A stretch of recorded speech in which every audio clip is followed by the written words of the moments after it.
Hello.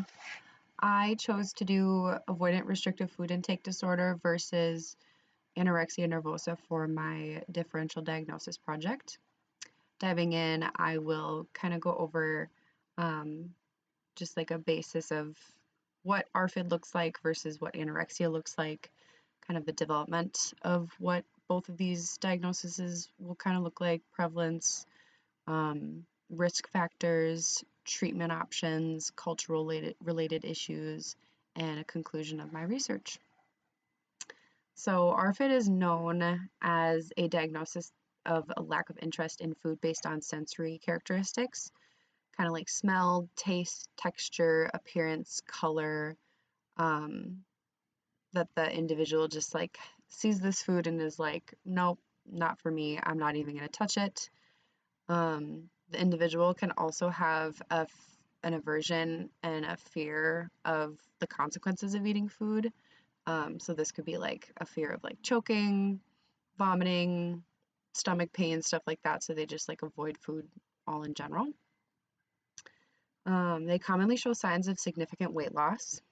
They can also show nutritional deficiency as well as a dependence on nutritional supplements. Those with anorexia nervosa intentionally restrict food intake, and this usually leads to a significantly low body weight. There is an intense fear of gaining weight in these individuals, and the way they perceive their shape and weight is very negative.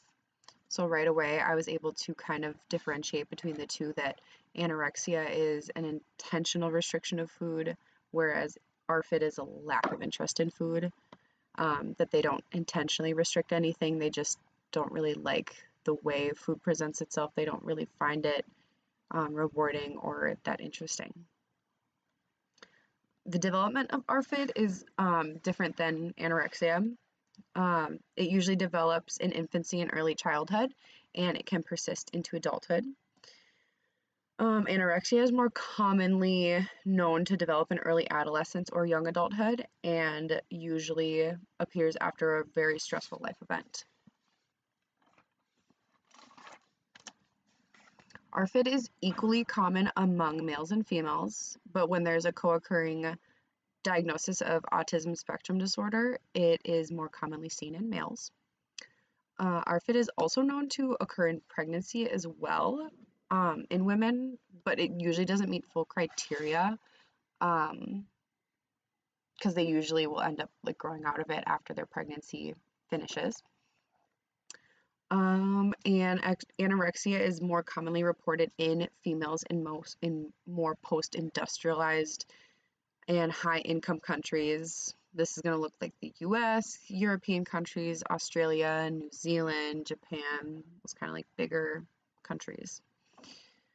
The risk factors tend to look the same for both of them. Anxiety disorders and obsessive compulsive disorders, ADHD, and autism spectrum disorder are all risk factors for ARFID. Familial anxiety increases the risk of ARFID.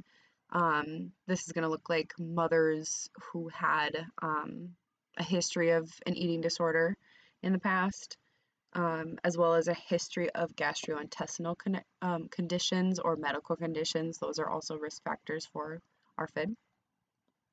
Anxiety and obsessive compulsive disorders also increase the risk for anorexia. Cultural values on thinness can be a huge risk factor for individuals with anorexia, and biological relatives with history of eating disorders can influence anorexia. For cultural related issues, I was able to find that ARFID is associated with familial anxiety around food, but there's little association and influence from culture or genetic background.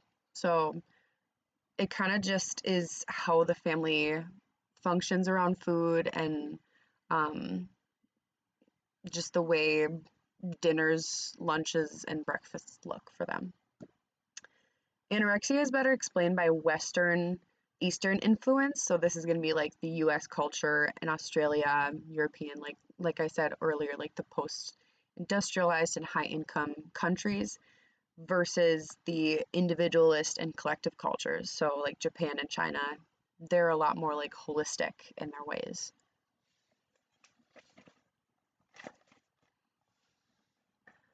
And finally, for research on like treatment and stuff, I was able to find that ARFID is commonly treated with family-based interventions so they can decrease food-related conflict within the family. And anorexia is commonly treated with cognitive behavioral therapy and inpatient treatment.